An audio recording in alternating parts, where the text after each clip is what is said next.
दूसरी जगत जननी प्राण प्रिया श्री सीता जी का प्राकट्य भी आज है। साक्षात बहुत बड़ा अकाल पड़ा महाराज जनक के यहां, भयंकर अकाल। और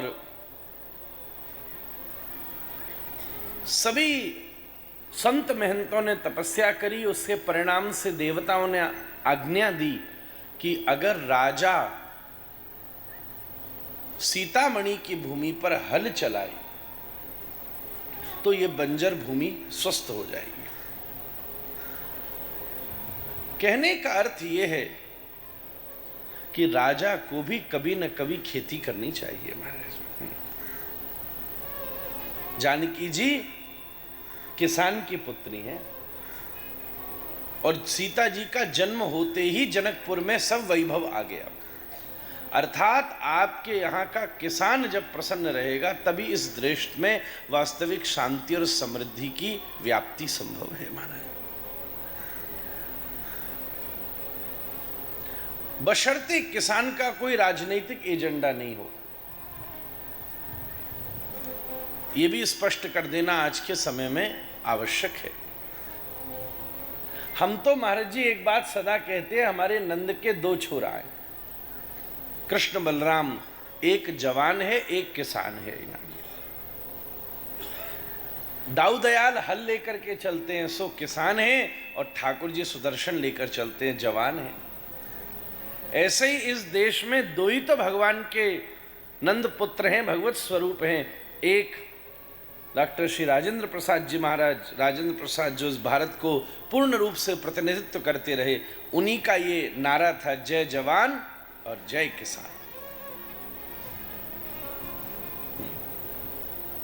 और शास्त्री जी, मैं अगर भ्रमित कर रहा हूं तो शास्त्री जी, हाँ, आपने ये शब्द दिए, शास्त्री जी।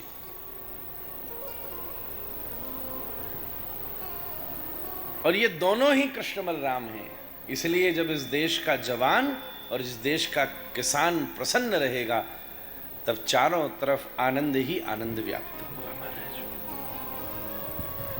महाराज जनक ने सोने का हल अपनी पत्नी के साथ लेकर के चलाया। जहां बैल चलता है वो भूमि उसके खुरों के प्रभाव से स्वयं स्वस्थ हो जाती है। गौमूत्र गोबर गिराता चलता है तो भूमि अपने आप पेस्टिसाइड से युक्त होती है, उसमें कीड़े नहीं लगते। पहले की पद्धति ऐसी थी। फास्ट प्रोसेस वेल्थ तो दे सकती है, हेल्थ शायद ना दे। दोनों ही तो विषय हैं। जैसे कुकर दाल को 10 मिनट में बना सकता है और हांडी में बनाओ तो 1 घंटा लगेगा। अब ये तो हमारे ऊपर निर्भर करता है, हमें हेल्थ ज्यादा इंपॉर्टेंट है कि वेल्थ। आज मशीन के माध्यम से प्रक्रिया को तेज तो किया जा सकता है, परंतु धीरे धीरे भूमि मरुभूमि के रूप में परिणत होती जा रही है। जीवित वस्तु से ही तो जीवित वस्तु का उत्सव हो सकता है।